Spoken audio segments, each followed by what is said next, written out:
The town of Cherry Grove, Fire Island, was rapidly growing before my eyes. I noticed something.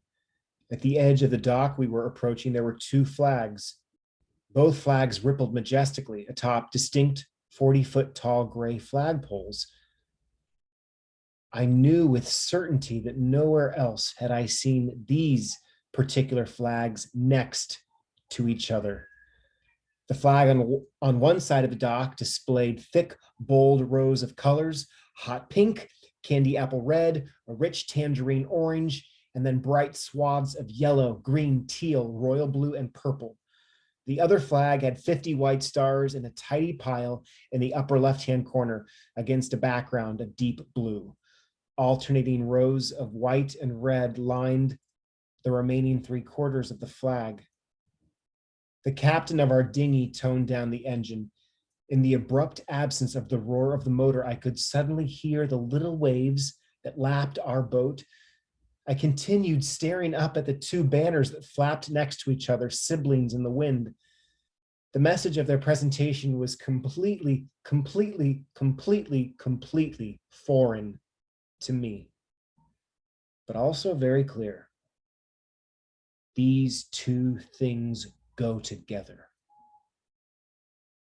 My eyes burned briefly, not just from the sun. Our boat snaked its way up along the right edge of the Cherry Grove dock. I began to stand in anticipation as the boat was just inches away from knocking gently into the dock. The skipper tossed up into the arms of a waiting dockhand a rope as thick as my forearm. The dockhand began wrapping the rope around one of the log poles jutting into the air.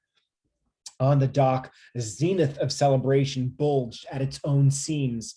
The crowd started near us at this far end of the long, wide dock, and only concentrated in intensity as my eye followed the dock into town. There, hundreds of people spilled from the various Grove restaurants and businesses, looking out over the great South Bay. The broad wooden planks were mostly filled with people I could describe as quintessentially Middle American. "Straight people from Long Island love coming out for this," a voice behind me said. The dockhand finished tying his rope. Casey and I climbed onto the dock. It was so broad that I imagined nearly anyone could trace circles on it while riding a bicycle. The brief lapse in loud noise that we'd been afforded when the boat's engine had been cut a minute ago was now over. The air was filled by the din of people celebrating Independence Day at the end of the earth. I immediately recognized two of the men amidst the hive of activity. They were a gay couple in recovery who had an oceanfront house here. I was friendly with the gregarious one. His deeply tanned face lit up as I introduced my friend Casey. My homeowner friend asked me, "Are you here for the invasion?" I nodded.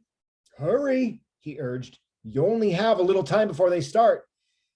"Anywhere you'd recommend getting a dress?" I asked. He clapped a hand to his jaw. "You didn't bring a dress." "I did. I glanced at Casey, then back at my homeowner friend. "I lost it." My homeowner friend shook his head, looking around. "One of the queens, maybe? Or no, the shop behind the Ice Palace." "If you say you're in drag, then you're in drag," my friend's husband said. "All it takes is $20 to get on the boat in case you can't find a real costume." I thanked them as I hoisted my duffel bag into place around my torso, setting off with Casey through the sea of humans. The path leading into the Grove Town Center sounded like a symphony of 32 disparate clashing instruments. A mature, full-bodied drag queen in a blonde wig and flowing white caftan stood on the deck of the Island Breeze restaurant to our right. Into her megaphone, she was declaring the history of the invasion. On the ground below her stood a herd of men in sunglasses, most resembling either Tom Selleck or Dick Cheney. Next to them, a young woman in pigtails danced to a song I hadn't heard since my college days. All of these people say the drag queen seemed to be straight. Screams punctuated the air as Casey and I kept jostling through. It took 30 seconds to reach the base of the uphill walkway to the Ice Palace, it normally would have taken just 10 seconds. We climbed the 50-foot up ramp to enter the unlit womb of the dance hall. Despite the inherent darkness of this space, daylight was currently pouring herself through the windows and doorways without measure, restriction, or hesitancy. Perhaps 200 drag queens swirled through this hall. In many cases, their aesthetic was masterful. Most seemed middle-aged. Worn pale blue paneling ran throughout the entire dance hall. The whole space was a bit wider than a tennis court, and it was as long as 1.5 tennis courts. The ceiling seemed low for a space this size. Casey followed me to the pool table tucked into the corner closest to the entrance. On the other side of the table were a wide berth of bay windows. We plopped our bags on the table's cracking brown cover, turning back around. A sublimely decorated person close to my age was tottering past, fanning herself. A lush magenta accentuated her lips. Stubble was nearly hidden by heavy foundation, and her eyes had been lined artfully, seductively. Loose black curls ran slightly past her tattooed shoulders, creating a Dita Von Teese effect. "Hi," I said. "You look great." She smiled. "Do you know where we register for the invasion?" She turned slightly, tapping her finger twice in the air, indicating the back of the club. "Thank you," to Casey. "Watch my bag, I'll be right back." 7 minutes later, I returned. "Okay, here's your ticket. Apparently we've got less than 20 minutes. You find anywhere to get a new dress?" he asked. "I ran to look in the shop next door," I answered. "Everything's too small. I realize I can look at this as an opportunity. I have to, right? I have the shoes and I'll wear my underwear. Oh, fudge." "What?" he asked. "I don't think I can do this. Shoot, no, this isn't okay. I don't have a fudging dress." "I don't have much either, girl," he said. "Just stretchy American flag pants and a gold necklace." "Okay," I said. Yeah. Fudge, I guess I have to grow up." Over the racket came a voice from behind me.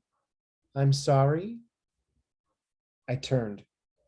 The queen before me was at least 20 years my senior. She was white and short. She didn't acknowledge Casey. A chill trilled up my spine. My instincts told me to turn away, but per AA's teaching, I swallowed my urge. She procured a little drawstring pack she'd been clutching. "Would you consider," she said, "borrowing this today?" I cast another glance at Casey, who stood closer to the front door to my right. He seemed captivated by the hive swirling around us. I looked back to my left at the queen. I forced myself to laugh in an attempt to show I was trying to be agreeable, but understandably confused. She put the bag on the pool table, pulling open its drawstrings and reaching inside with care as though it held a small animal. Out came a garment with a white background. Holding its collar in her right hand, she slowly removed her left hand. The length of it dropped down towards the booze-soaked wooden floor. It just dangled between us for a moment. Against its white background lay stripes the color of crimson and emerald. My mind's eye saw Sleeping Beauty headed to the spindle. "My late husband would want you to have it," she said. "I don't remember meeting someone who looked more like him." I said, "Do we know each other?"